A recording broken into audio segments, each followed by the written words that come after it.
दिवस अक्षरांचा उपासक, जिंदादेव, माणसातला माणूस शोधणारा, कर्नाटक, गोवा, महाराष्ट्रातील लोकप्रिय कवी अशी त्याची ख्याती असणारा, आपणा सर्वांना सुपरिचित असा माझा बालमित्र कवी अविनाश ओगले. अविनाशचा जन्म 20 फेब्रुवारी 1957. जन्मस्थळ बेळगाव. बालपण शहापुरातल्या कचेरी गल्लीत वेंगुर्लेकर वाड्यात गेलं.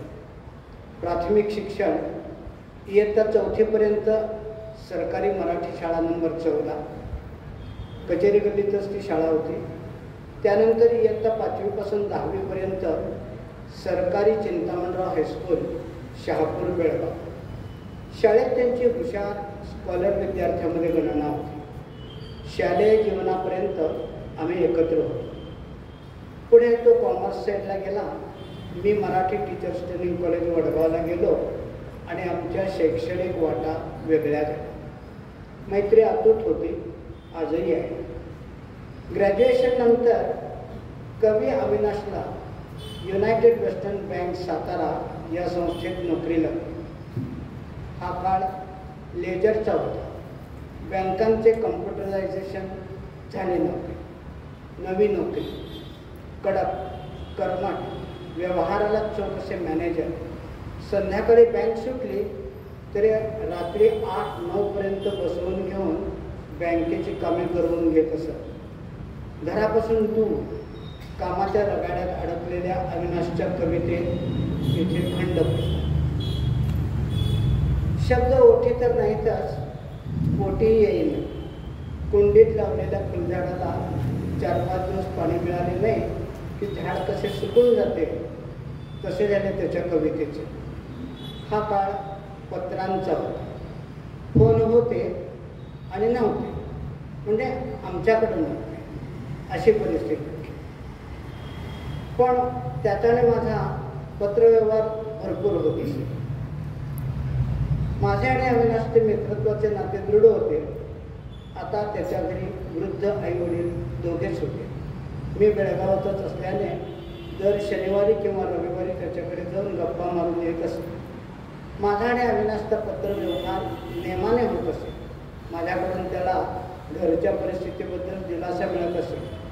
मी पत्रातून त्याला वरचेवर कवितेबद्दल विचारत असे. पण नाही, कविता नाही. एका पत्रातून तो लिहितो की आता माझा काव्य झाड आटलेला आहे.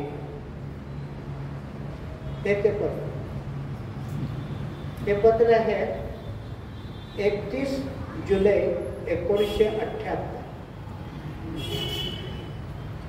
आणि या पत्रात तो लिहितो, काय लिहितो का? मी दर खेपेला विचारतो, अलीकडे फार दिवस दिले, तुझी कविता वाचायला मी नाही मिळाली. मग शेवटी कंटाळून त्याने एकदा लिहिलेलं आहे, माझी कविता मी तिथेच सोडून आलो. इथले वातावरण कवितेला फारसे पोषक नाही. माझ्या हातांचे कविताचे वळण बिघडत चालले आहे. कारकुनी आकडे अक्षरे मात्र जर्जर लिहिली जातात. नद्या, झाडे, पाने, फुले, आकाश, प्रेम, तारे, वारे सारे हरवून गेले आहे. Debit, credit, cash balance, current account हे सारे चाललेले आहे.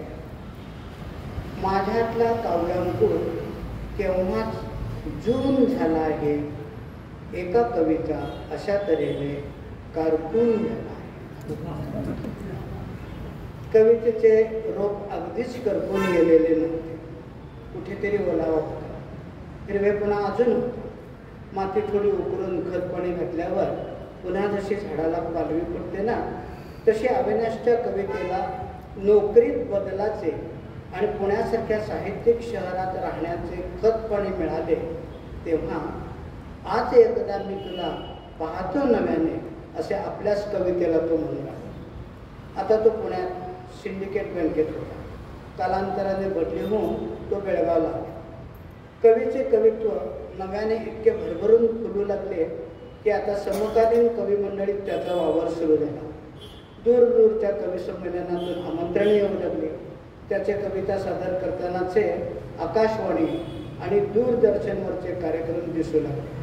स्थानिक पातळीवर श्री अशोक याळगी सरांच्या बरोबर साहित्य संमेलनांचे आयोजन करण्यात, लोकमान्य ग्रंथालयात साहित्यिक सुधारणा करण्यात, नवनवीन योजना तयार करून त्या प्रत्यक्षात आणण्यात आणि मुख्यतः GA दालन उभारणे, प्राध्यापक वडेर सरांच्या बरोबर संपर्क साधून अविनाशने मोलाचे काम केले होते. लोकमान्य ग्रंथालयाच्या ग्रंथपाल रंजना कारेकर यांनी अविनाशचे कार्य खूप जवळून पाहिले आहे. अक्षरधन वाचन संस्कृतीची चळवळ, शब्दबंध कवी मंडळ अशी त्याची क्षितिजे वाढू लागली. अविनाश कवी म्हणून फेसबुक ब्लॉगवर दिसू लागले. अफाट वाचन आणि उत्तम साहित्यकांचा सहवास यामुळे अविनाशच्या कवितेला एक वेगळी झळाळी प्राप्त झाली. काव्याचे सर्व प्रकार सादर करताना 4-5 काव्यसंग्रह प्रकाशित झाले. बेळगावात येणारी कवी मंडळी मंगेश पाडगावकर, भीमराव पांचाळे, संदीप खरे, विसुभाऊ पोपट, अशोक नायगावकर वगैरे वगैरे मंडळी अविनाशच्या घरी मुक्कामालाच येऊ लागली. कवी शंकर रामाणे यांच्या घरी तर अविनाश दर रविवारी न चुकता हिंडलग्याच्या गणपतीला जावं तसं जात होता. इथे वरेरकर नाट्यसंघाच्या संगीत दालनामध्ये आपले मित्र रफिक शेख हे गायन क्लास घेतात. त्याने अविनाशच्या मराठी गझलांचे गायन केले. त्याच्या भरपूर कॅसेटी निघाल्या. विणाताई लोकूर निर्मित मिशन चॅम्पियन या सिनेमाचे गीत लेखन अविनाशने केले आहे. अविनाशचा मास्टरपीस म्हणजे टिळक. पुन्हा एकदा तुम्हाला विनम्र श्रद्धांजली. हे गद्यकाव्य नाना पाटेकर यांच्या आवाजात लोकमान्य एक युगपुरुष या चित्रपटात समाविष्ट आहे. नाना पाटेकरांच्या आवाजातच ती कविता ऐकावी. पाठ्यपुस्तक मंडळाचा मी अध्यक्ष असताना पाठ्यपुस्तकासाठी कविता देण्याचा मी त्याला आग्रह केला. पण आमच्या अटी खूप होत्या. कर्नाटकातील मराठी विद्यार्थ्यांना आवडेल अशी कविता असावी, ते विज्ञानगीत असावे, ती कविता गेय असावी, त्यात वसुधैव कुटुंबकमचा संदेश असावा वगैरे वगैरे. अविनाशने आम्हाला, आमच्या विद्यार्थ्यांना तशी कविता बसल्या जागी करून दिली. डायरीतलं बसल्या जागी कविता लिहून फाडून माझ्या हातात दिलेलं हे पान, त्याची तारीख आहे 28 ऑगस्ट 2008. ही ती कविता. कवितेचं नाव आहे मित्र आमुचा नवा. आम्ही एकदा 7वीसाठी ती कविता घेतली. 7वीचं वयोगट लक्षात घेऊन त्याप्रमाणे कविता लिही. म्हणून तो कविता लिहित असताना सुद्धा मध्ये मध्ये माझं त्याला प्रॉम्प्टिंग चालूच होतं. तो असा फोन करायचा आणि लिहायचा. कविता लिहून झाली. कवितेचं नाव आहे मित्र आमचा नवा. कोण आहे हा मित्र आमचा नवा? कॉम्प्युटर. हा कॉम्प्युटर मित्र आमचा नवा. जेथे तेथे ज्याला त्याला सदोदित हा हवा. हिशेब मोठे आकडे मोडी करतो चुटकी सरशी. अणुवेगाच्या स्पर्धेमध्ये सदैव त्याची सरशी. कीबोर्डावर टाईप करावे, माऊसवरती क्लिक. म्हणे कॉम्प्युटर विश्वामधले तुला हवे ते शिक. देते आम्हा इंटरनेट ज्ञानरंजन ते सारे. जगभरातील मित्रमैत्रिणी नाविन्याचे वारे. विश्वाचे अवघे कॉम्प्युटरने आमच्या दिदले हाती. विश्वाशी अवघ्या जोडू आता बंधुत्वाची नाती. घे वसुधैव कुटुंबकम. आमच्या मराठी शाळेतली मुले ही कविता आजही म्हणतात बरं का. कशी म्हणतात? कॉम्प्युटर हा कॉम्प्युटर मित्र आमचा नवा. कॉम्प्युटर हा कॉम्प्युटर मित्र आमचा नवा. जेथे तेथे ज्याला त्याला सदोदिता हवा.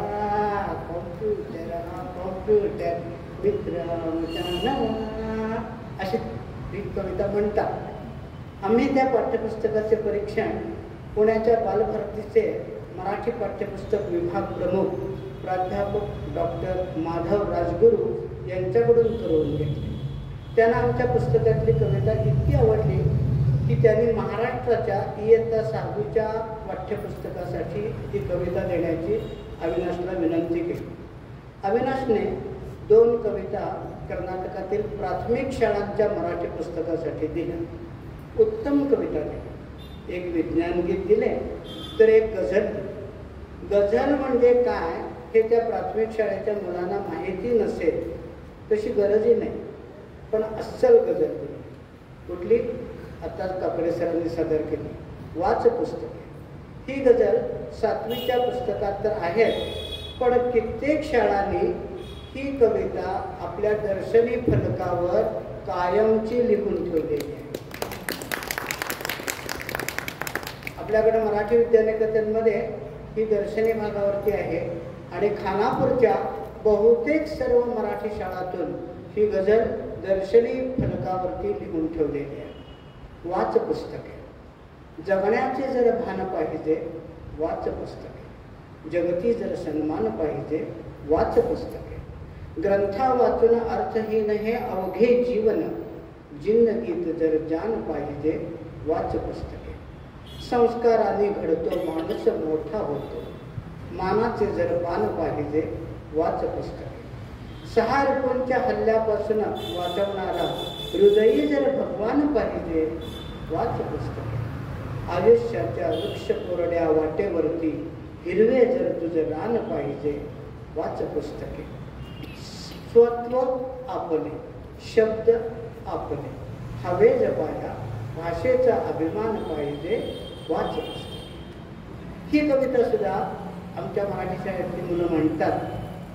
आयुष्याच्या वृक्ष कोरड्या वाटेवरती हिरवे जर तुझे रान पाहिजे वाच पुस्तके. वाच पुस्तके. वाच पुस्तके. वाच पुस्तके. कालच्या बेळगावातल्या सगळ्या पेपर्समधून या कार्यक्रमाचे निवेदन आले आहे. त्यात अविनाशच्या कविता शालेय पाठ्यपुस्तकात अभ्यासाला आहेत असे म्हटले आहे.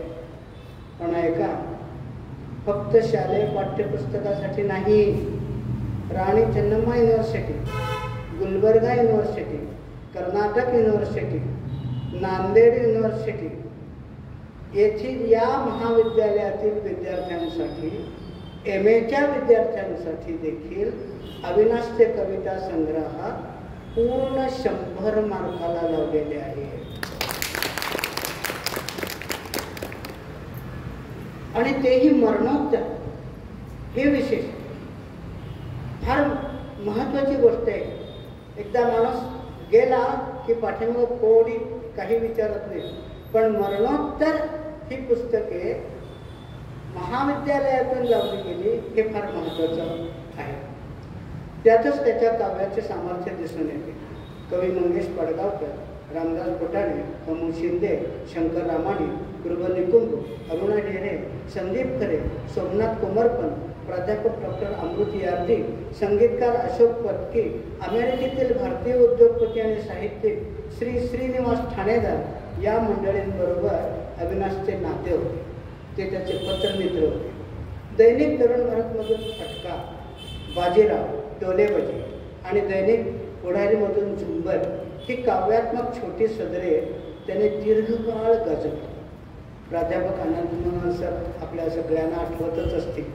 प्राध्यापक अनंत मनोहर बेळगावच्या 2 माणसांना भरभरून दाद देताना आमचे बंधू जगदीश कुंटे यांना बेळगावचे RK लक्ष्मण म्हणायचे, तर अविनाशची विडंबन काव्य वाचून बेळगावचे आचार्य आत्रे म्हणायचे. प्राध्यापक डॉक्टर विनोद गायकवाड यांनी संपादित केलेल्या हास्याक्षरे या अविनाशच्या विडंबन काव्य संग्रहाच्या प्रस्तावनेत ते म्हणतात, आचार्य आत्र्यांच्या नंतर विडंबन काव्याचा समर्थ रचयिता अविनाश ओगलेच.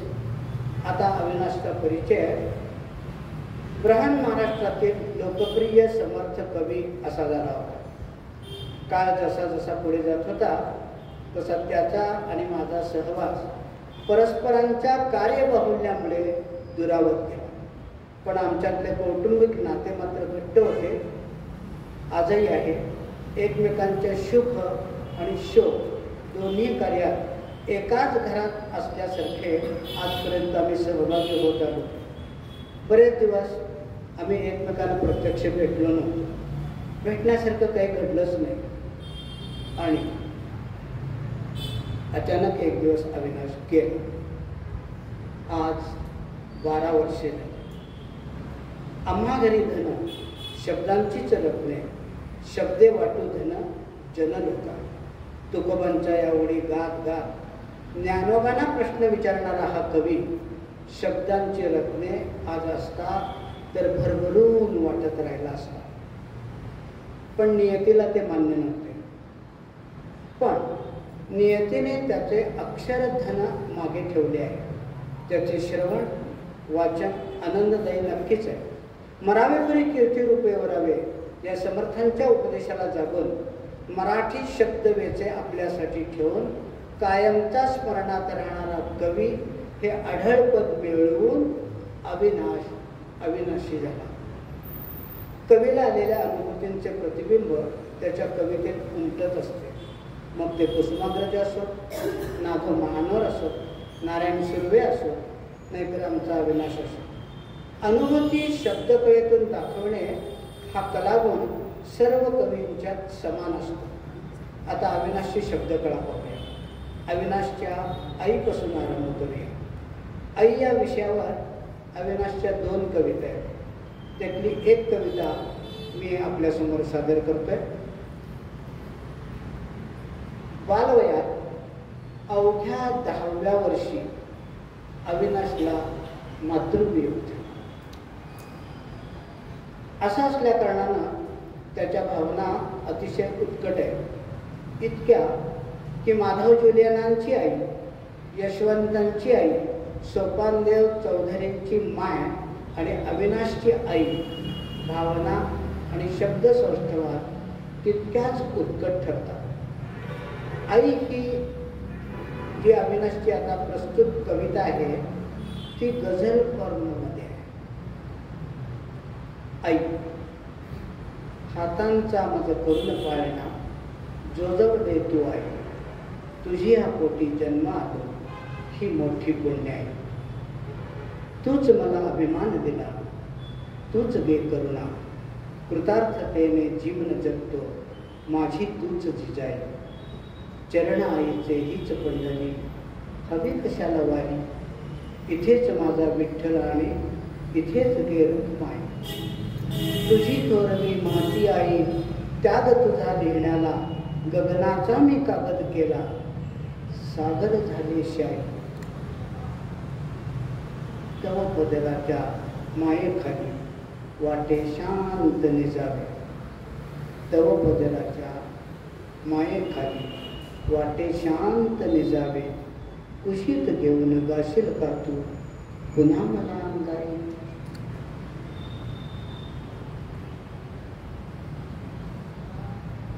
असा हा भावनावश होणारा, आईचे महात्म्य सांगणारा कवी जेव्हा विडंबनाच्या विनोदाच्या प्रांतात शिरतो तेव्हा त्या पिचवर जोरदार बॅटिंग करतो, चौकार षटकार ठोकतो. विडंबन ज्या मूळ कवितेचे असते त्या कवितेचा तो सन्मानच असतो. मूळ कविता सर्वांना माहीत असते. विडंबन वाचताना किंवा ऐकताना सातत्याने मूळ कवितेची आठवण यावी अशी रचना अपेक्षित असते. आणि तशी रचना अविनाशच्या सिद्धहस्त लेखणीतून उतरली आहे हे निश्चित. अविनाशच्या विडंबन काव्यातून केवळ विनोद व्यक्त झाला आहे, टारगटपणा दिसून आला आहे असे मुळीच नाही. किंबहुना विनोद करणे, खिल्ली उडवणे हा त्याच्या विडंबन काव्याचा भाव मुळीच नव्हता. अविनाशची विडंबन कविता श्रोत्यांना अंतर्मुख करते, विचार करायला लावते. मूळ कवितेची झूल घालून अविनाशच्या विडंबनातले शब्द असे काही खेळ दाखवतात की दर्शकांना सामाजिक जबाबदारीचे भान यावे. अविनाश लिखित निवडक विडंबन कवितांचा काव्यसंग्रह हास्याक्षरे चे संपादन प्राध्यापक डॉक्टर विनोद गायकवाड यांनी केलेला आहे. सरांनी अविनाशच्या विडंबन कवितेचे जे बेचे काढलेले आहेत ते विडंबन काव्याची प्रतिभा दाखवणारे आहे. प्राध्यापक गायकवाड सर म्हणतात, ओगल्यांचे व्यक्तिमत्व बहिर्मुखी विनोदी आणि अंतर्मुखी गंभीर चिंतनशील असे होते. त्यांच्या काव्यातून प्रकट होणारा विनोद हा बहुविध स्वरूपाचा आहे, बहुआयामी आहे. तो केवळ मनोरंजन करत नाही तर मनोरंजनाबरोबरच ज्ञानाचे अंजनही घालणार आहे. विडंबनकार हा स्वतः उत्तम कवी असला पाहिजे असे नची केळकर आणि आचार्य अत्रे म्हणत या कसोटीला अविनाशचे लेखन पूर्णपणे उतरले. आता मी हास्याक्षरीमधले काही बेचे आपल्यासमोर ठेवतो. अहो संसार तापाने दग्ध झालेले तुकोबाई म्हणतात, बहुत नागविलो बहुत पंगविलो या संसारात. अविनाशच्या कवितेतला त्रसलेला एक नायक काय म्हणतो पहा, सौभाग्यवतीला ताप म्हणा, चुकले का? चिरंजीवाला बाप म्हणा, चुकले का? शशूर सासू घरात माझ्या ठाण मांडूनी, शशूर सासू घरात माझ्या ठाण मांडूनी, गतजन्मीचा शाप म्हणालो, चुकले का? चुकले का? अशा नर्म विनोदी मार्मिक ओळीतून तो संसारी माणसाचे दुःख व्यक्त करतो. प्रस्तुत संपादनात आशयानुसार कवितांचे वर्गीकरण केले आहे. त्यामुळे विडंबनातून ही किती विविध दृष्टिकोनातून कवी समाजाकडे पाहतो ते समजते. त्याचे विषयाचे निरीक्षण आणि आकलन बघून मन थक्क होते. विडंबनाची त्याने विविधता ठेवली आहे. काही विडंबन कविता गझल या फॉर्ममध्ये आहे. जाता जाता त्याच जातीच्या एका विशेष काव्य प्रकाराचा उल्लेख करणे महत्त्वाचे आहे आणि तो प्रकार म्हणजे हजर. जसा गझल हा प्रकार आहे तसा हजर हा एक प्रकार आहे. मराठीमध्ये गझलप्रमाणेच हजर हा काव्य प्रकार सुरेश भटांनी आणला. गझलेची जी व्याकरणाची बंधने आहेत, उदाहरणार्थ रदीफ, काफिया, वृत्त वगैरे, ते हजरलाही लागू आहे. मात्र आशयाच्या संदर्भात ती काहीशी वेगळी असते. हजलेतील सर्व शेर राजकीय सामाजिक आदी परिस्थितीवर भाष्य करणारे असतात, मार्मिक असतात, विनोदात्मक असतात, वक्रोक्तीपूर्ण आणि रेशमी चिमटे घेणारे असतात. त्यातून हास्य निर्मिती साधली जाते. अविनाशने हजल गझले इतक्याच ताकदीने कशी लिहिली आहे त्याचा एक नमुना बघूया. संपले प्याले किती ते सांगताही येईना, संपले प्याले किती ते सांगताही येईना, चालण्याचे राहू दे मज रांगताही येईना. हंगामा है क्यों बर्फा थोड़ी सी जो पी ली है, डाका तो नहीं डाला चोरी तो नहीं की है. याच थाटात अविनाश म्हणतो, घोटभर जर घेतली दंगा कशाला एवढा, मी न टाकू मी न चोर मी तर साधा बेवडा. कवी हा आचार्य अत्र्यांपासून ओगल्यांच्या पर्यंत अनेक विडंबनकारांचा, व्यंगचित्रकारांचा, विनोदी लेखकांचा आवडीचा विषय राहिला आहे. उथळ कवीच्या स्वभावाचे आणि वर्तनाचे विडंबन या साऱ्याने मोठ्या चवीने केले आहे. अविनाशी शब्दजुळव्या, प्रतिभाशून्य, प्रसिद्धी लोलुप कवींचा विडंबनातून चांगलाच खरपूस समाचार घेतो, उपहास करतो. कुणीही नसीब भेटला की आपल्या खिशातून कवितांचं भेंडोळ काढून त्याला जबरदस्तीनं वाचून दाखवायचे असे करणाऱ्या कवीला उद्देशून तो लिहितो,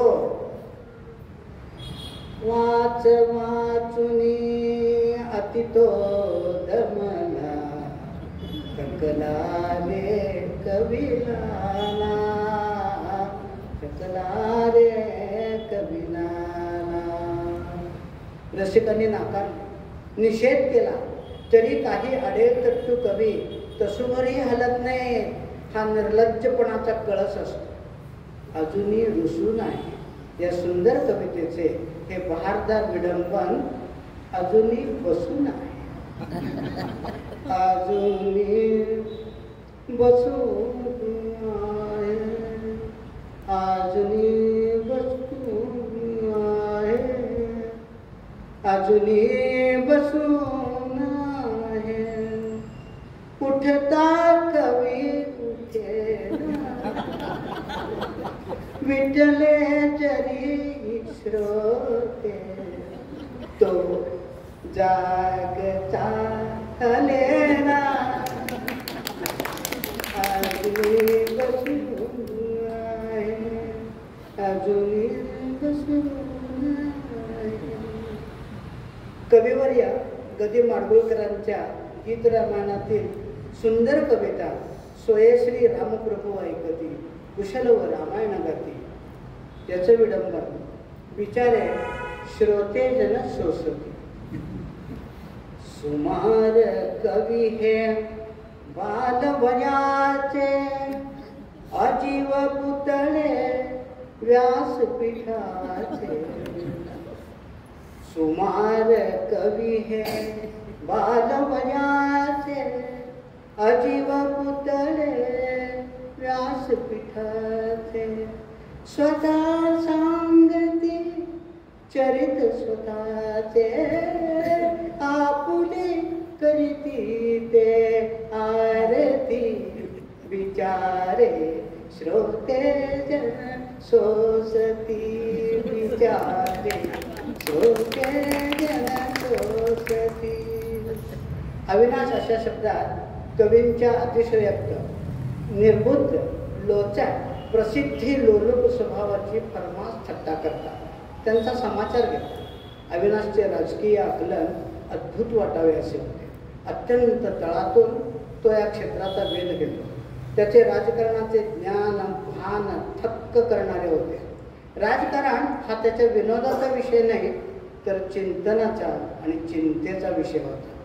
हे राष्ट्र राक्षसांचे, हे राष्ट्र भक्षकांचे, वर चंद्र सूर्य खाली साम्राज्य कोडग्यांचे हे विडंबन परिस्थिती कुठून कोठे गेली याचे भान आणवते. मन विषण्ण होते.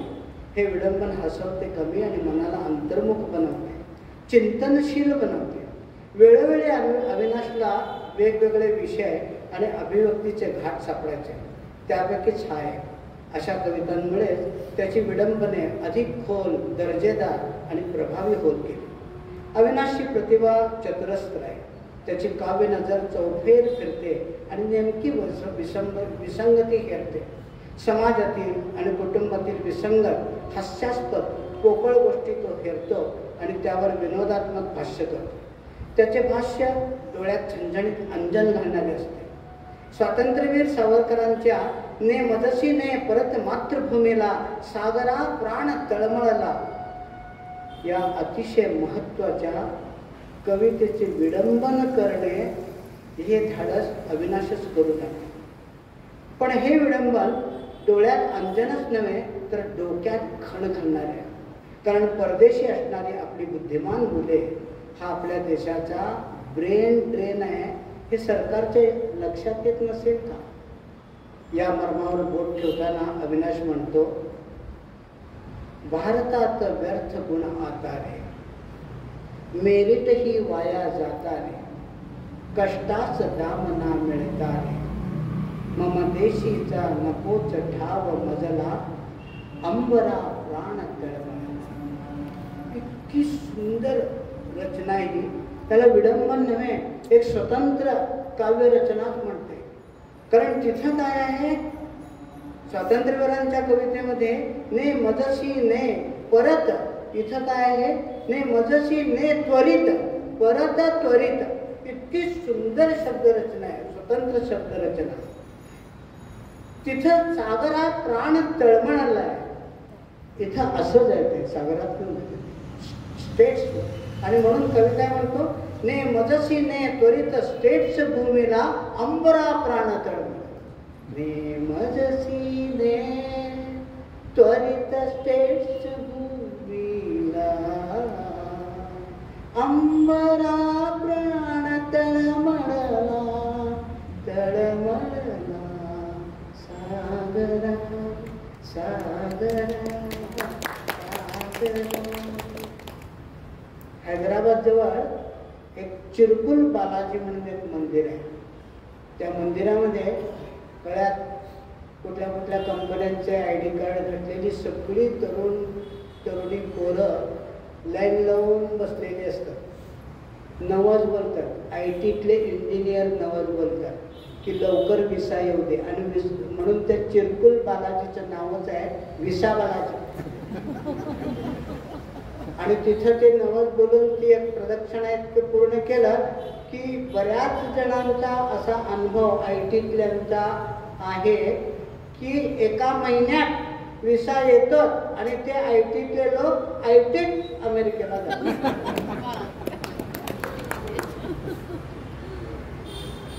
ही काळीच पोखरणारी खंत कवी व्यक्त करतो. या दुहेरी दुःख प्रकटले. आपली मुले दूर देशी गेली आणि त्यांच्याबरोबर राष्ट्राची बुद्धिमत्ताही गेली. एकाच कवितेत परिस्थितीचा इतका सखोल वेध घेणाऱ्या प्रतिभेला सलामच केला. चारोळ्या म्हटलं की चंद्रशेखर गोखले यांचा मी माझा हे नाव पटकन लक्षात येतं. चारोळ्या हा काव्यप्रकार, या प्रकारावरही अविनाशची मास्टरी होती.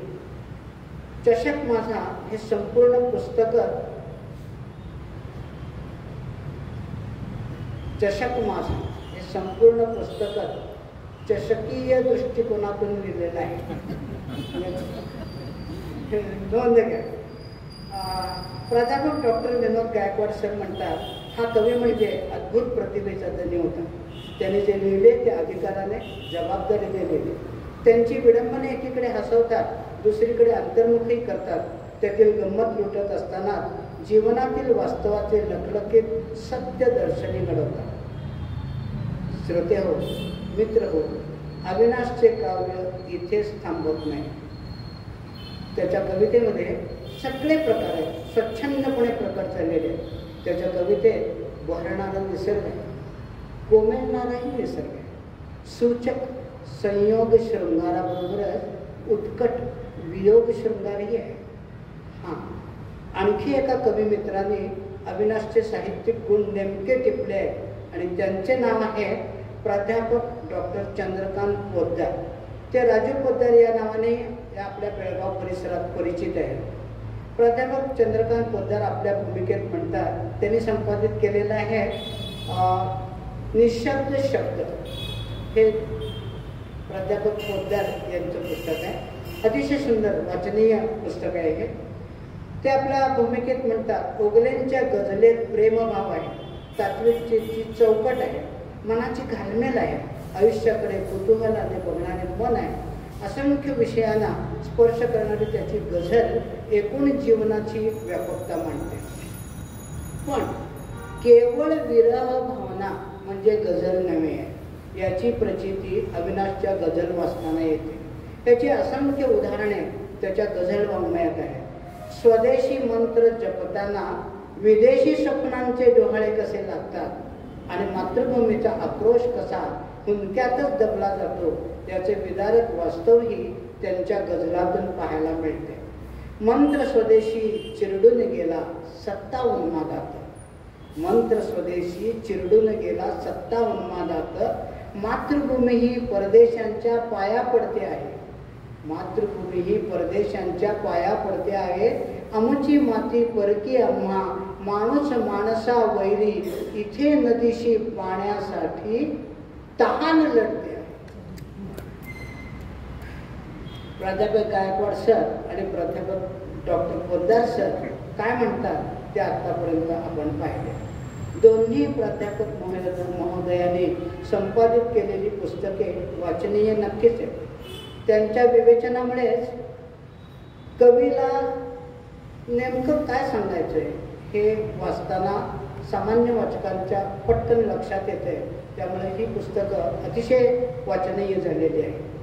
आता या कार्यक्रमासाठी म्हणून अविनाशच्या कविता पुन्हा नव्याने वाचताना मला काय भावले ते आता मी सांगणार आहे.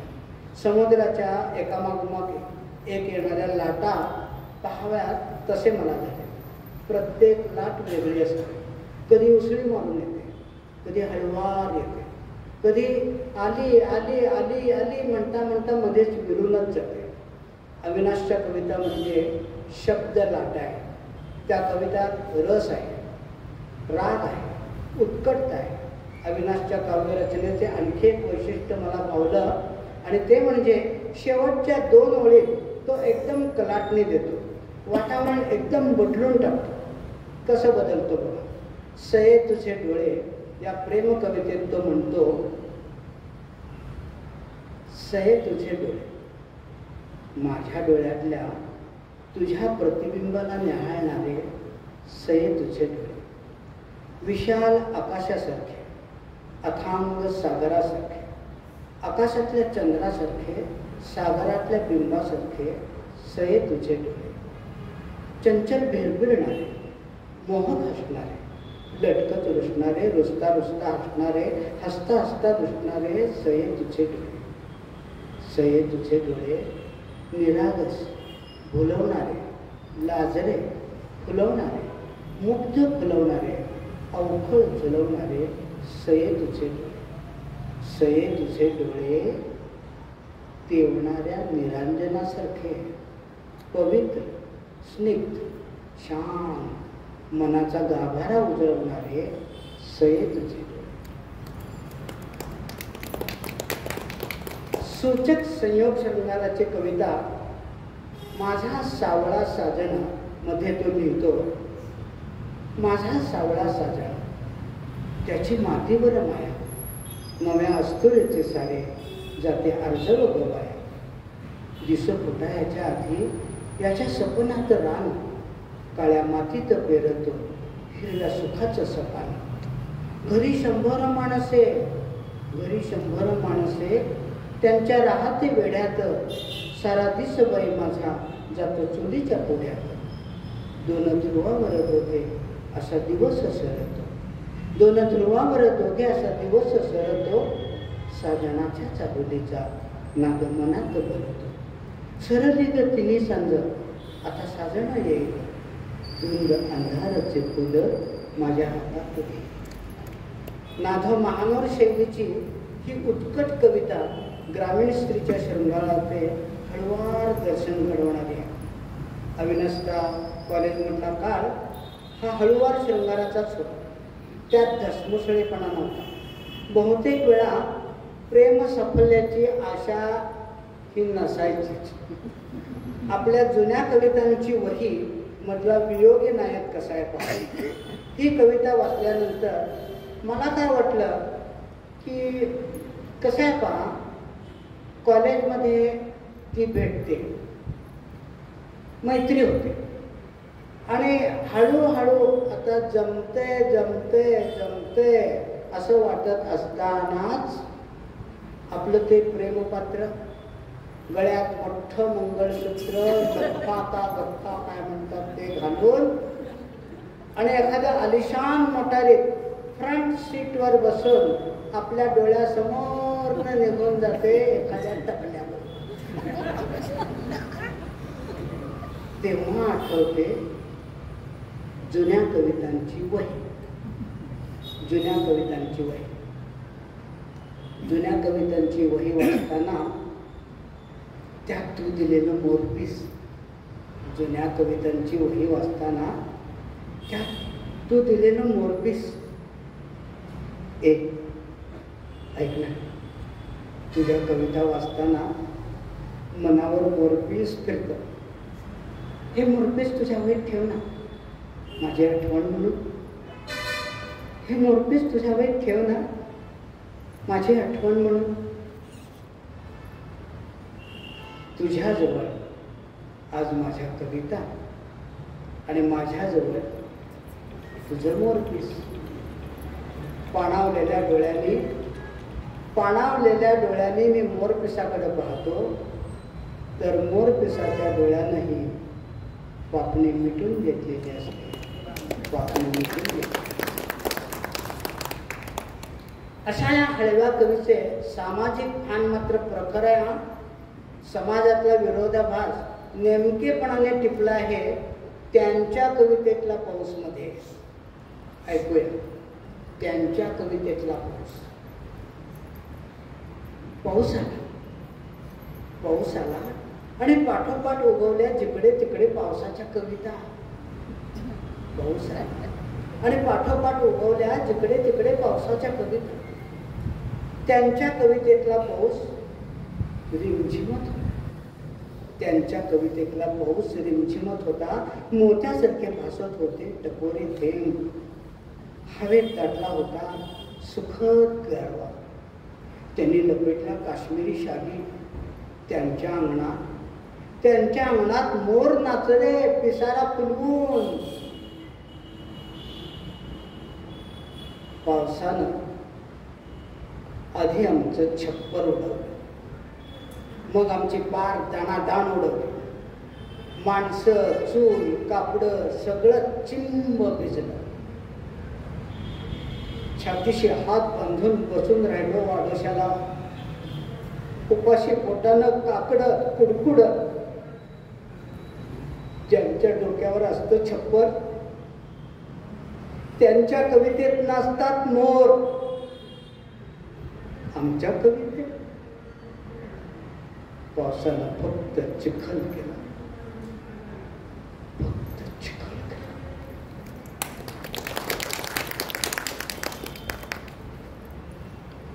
डोळस माणसाच्या अंतरीची तळमळ, दुःख, परवशता अविनाश व्यक्त करतो. त्या कवितेचं नाव आहे आंधळा. परत एकदा केवळ वाचतो. डोळस माणसांच्या अंतरीची तळमळ, दुःख, परवशता अविनाश व्यक्त करतो. त्या कवितेचं नाव आहे आंधळा. तो आंधळा होता जन्मापासूनच. रस्त्यावर भीक मागत देवाला अडवायचा. त्याला म्हणे हवे होते डोळे, जमल्यास कायम नाहीतर क्षणभर तरी. स्वतः चाटकून अंदाज घेतलेला देह एकदा तरी पाहायचा होता. कुणीतरी त्याला सांगितलं, अरे खूप गंमत असते, हे असतो ते तसं असतो, हे असं असतं, पानं असतात, फुलं असतात, गोजीरवाणी मुलं असतात. तो खूपच आतुरला होता.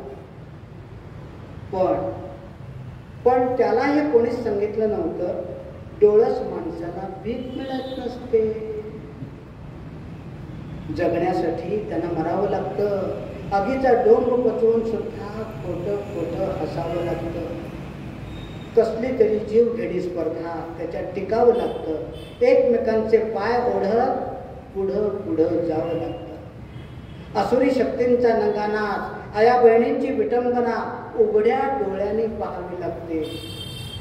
अरे इथं नसतात पानं फुलं, त्या पाहिल्यास इमारती, काळाधूर ओकणारी ती चिमणी, तिथं होती पानं फुलं. निसर्ग हरवूनच गेलाय. माणसांचं बनलंय एक यंत्र निर्विकार, गुदमरवून टाकणारा काळाधूर, माणसालाच मारणारे नवे नवे शोध, न उमगणारी भविष्याची वाट. आणि हे सारं असह्य होऊन मोठमोठे विचारवंतही डोळे मिटून घेतायत. तुला कशाला हवे डोळे? हे ऐकल्यावर मात्र त्याच्या डोळ्यातून दोन अश्रू ओघळले, कृतज्ञते. पुतळ्यांचा मूक मोर्चा या कवितेत अविनाश कोरड्या राजकारणावर असूड ओढताना दिसतो. निर्ढावलेल्या राजकारणांना तो स्पष्ट बजावतो. शेवटी पुतळ्यांनीच एक मोर्चा काढला. शेवटी पुतळ्यांनीच एक मोर्चा काढला. हातात पुस्तक धरलेले, हातात तलवार धरलेले, खांद्याला छत्री लावलेले, पाठीला डाल लावलेले, सूट बूट घातलेले, धोतर नेसलेले, टोपी घातलेले, सिंहासनावर बसलेले, घोड्यावर बसलेले असंख्य पुतळे मोर्चात सामील झाले होते.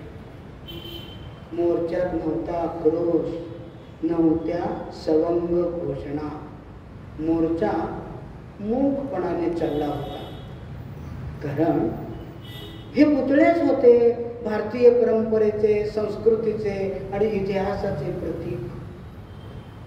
प्रत्येक पुतळ्याच्या हातात एक फलक होता. त्यावर लिहिले होते, लोक हो, आमची विटंबना ही आमची नसते. कधी मतांचे पीक काढण्यासाठी, कधी सत्ता उलथवण्यासाठी, तर कधी सत्तेच्या खुर्चीवर गूढ टेकण्यासाठी कोणी ना कोणी आम्हाला सतत वापरत असतं. हे जर तुम्हाला समजत नसेल तर या देशात कृपया आता नवीन पुतळे तरी उभारू नका. या देशाला समाजाला घडवणारा आमचा त्याग, कर्तृत्व तुम्ही विसरलात तरी चालेल, पण आमच्या नावावर आता रक्तपाताच्या नवीन नोंदी नको. जितकी यंत्रे आली तितके काम अचूक आणि सोपे झाले हे खरे, पण यंत्रांकडून काम करून घेणारी माणसे कमी झाली म्हणून ते काम अवघडही झाले. त्या यंत्राबरोबर माणसेही यंत्रवत झाली. माणसाला भावनाशून्य करून टाकणारा या बदलाचे दुष्परिणाम अविनाश आपल्या परिवर्तन या छोट्या चुटकुल्या टाईपच्या कवितेत टिपताना दिसतो. परिवर्तन 1. पेन्शन आणायला बँकेत गेलेल्या काकांना काउंटरवरच्या कारकुनानं काय काका काय म्हणते तब्येत असं न विचारता निर्विकार कोरड्या चेहऱ्यानं जेव्हा टोकन काउंटरवर भिरकावलं तेव्हा काकांना कळून चुकलं की या बँकेचे संगणकीकरण आता पूर्ण झाले आहे. परिवर्तन 2. कुणीच पाणी घातलं नाही म्हणून अंगणातली तुळस जेव्हा सुकत चालली तेव्हा तुळशीला कळून चुकलं की आता या घराच्या दिवाणखान्यात कॅक्टसची स्थापना झालेली आहे. इथं मला एक शेर आठवतो. कद्र दानो की इनायत का कुछ अजीब रंग है आज, कि बुलबुल को यह हसरत है हम उल्लू क्यों न हुए. जाणत्याच्या जाणतेपणाचा आजचा रंग काही वेगळाच आहे मित्रा. बुलबुल पक्षाला वाटतं अरे रे मी घुबड का नाही. आणि म्हणूनच कवी चक्क ज्ञानेश्वरांनाच प्रश्न करतो, ज्ञानोबा तुमच्या ज्ञानेश्वरी हा कविता संग्रह 700 वर्ष कसा काय टिकला. हे खरं की तुम्हाला भिंत चालवायला येत होती, पण भिंतीवरून जाऊन गावोगावच्या कवी संमेलनात तुम्ही कविता वाचल्याचे ऐकिवात नाही. खूप तिरस्कार तुमच्या वाट्याला आला, पण कुठलाच पुरस्कार मिळाल्याचे ऐकिवात नाही. पाठीवर घातलेले मांडे पुरस्कारांच्या ठेकेदारांना द्यायचे विसरलाच बहुतेक. मग तुमचा कविता संग्रह 700 वर्षे कसा काय टिकला. तेव्हा दूरदर्शन नव्हते, आकाशवाणीही नव्हती, त्यामुळे साहित्य सौरभ कवितेचा वगैरे कार्यक्रमात तुमची वर्णी लागली नसणारच. आणि तुम्ही सुद्धा ज्ञानोबा साहित्य क्षेत्रातल्या माजलेल्या वळूंच्या तोंडून ज्ञानेश्वरीवर परिसंवाद वधवून घ्यायच्या ऐवजी रेड्याच्या तोंडून वेग वधवून घेतला. मग तुमचा कविता संग्रह 700 वर्षे कसा टिकला. 60 नंतर मिळू शकणाऱ्या ज्ञानपीठाची तयारी 40 पासूनच करावी लागते. आपली पुस्तके आपल्या हयातीत गाजवावी लागतात, सत्कार घडावे लागतात, लॉब्या बांधाव्या लागतात. आणि तुम्ही तर ज्ञानोबा सगळ्याकडे पाठ फिरवून कोवळ्या वयातच समाधी घेतली.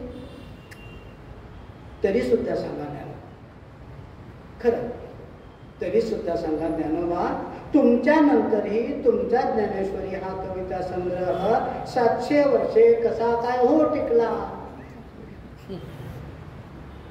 संत ज्ञानेश्वरांना ज्ञानदेव, माऊली, आई म्हणून भक्तांनी आजपर्यंत पुकारलाय. त्यांना ज्ञानोबा म्हणून बापाच्या भूमिकेत पाहणारा अविनाश एकमेवा द्वितीय असावा.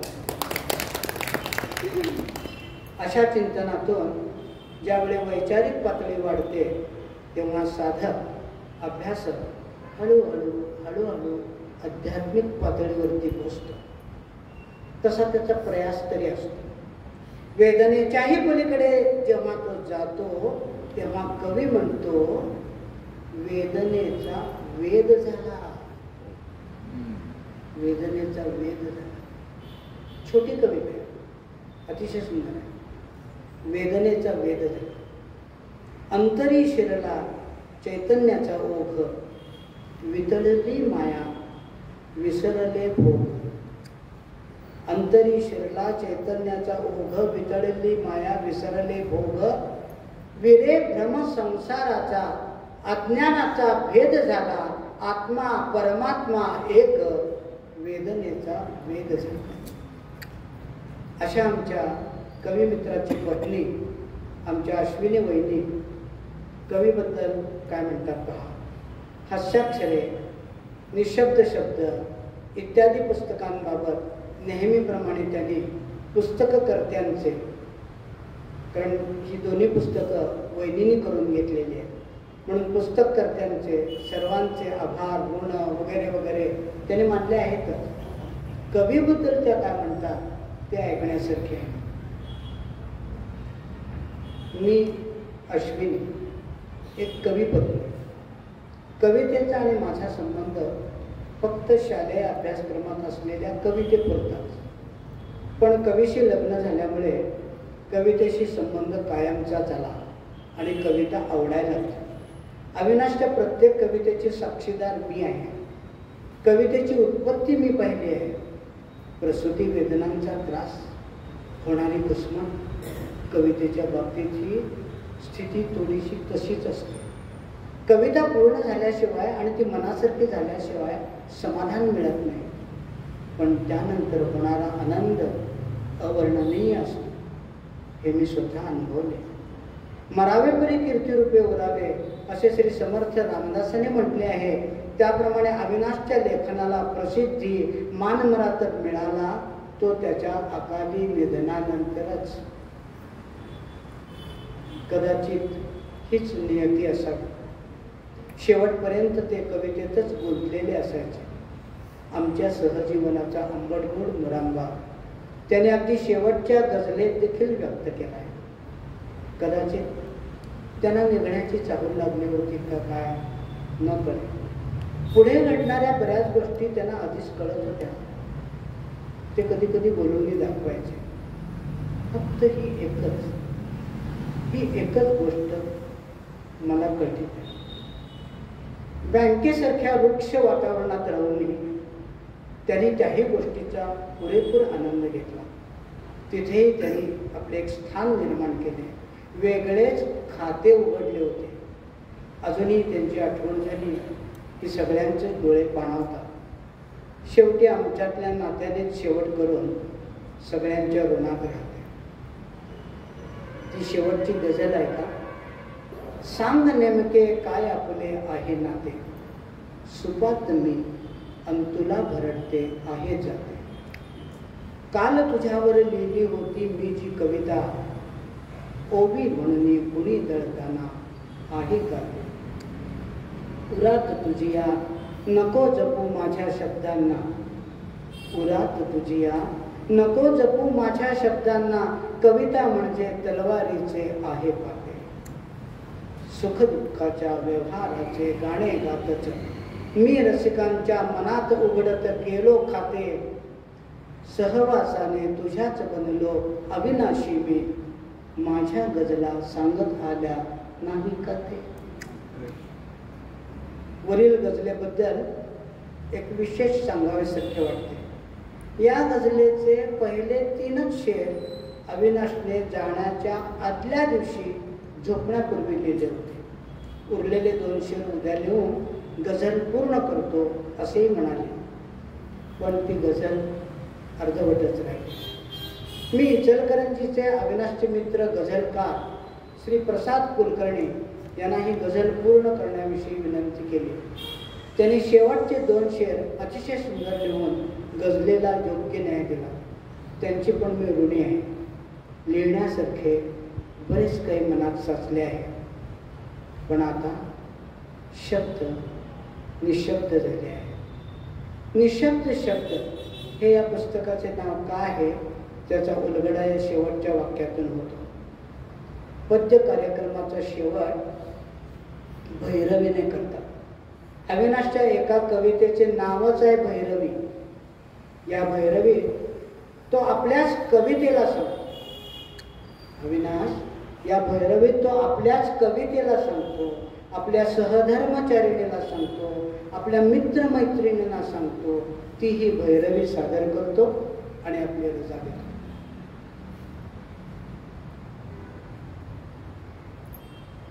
वाटा अथांग पुरल्या, पायात त्राण नाही. घेऊ नकोस आता माझे जनेत काय. वाटा तुझ्या निराळ्या, मी वाटेत थांबलेला. आला वसंत आणि निष्पर्ण करून गेला.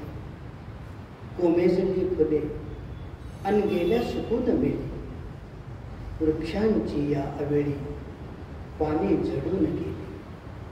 होती भरात रात, होती भरात रात, आणि ताराच मंद झाल्या, आणि ताराच मंद झाल्या. दाही दिशा मनांच्या डोळ्यात बंद झाल्या.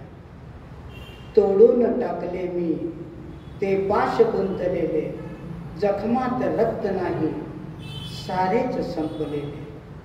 देहामधील अवघे चैतन्य नष्ट झाले. श्वासातल्या लयींचे संपूर्ण गीत गेले. टाकून या भुकेल्या चोचीत 4 दाणे. टाकून या भुकेल्या चोचीत 4 दाणे. जमले कसे तुला हे फिरवून पाठ जाणे.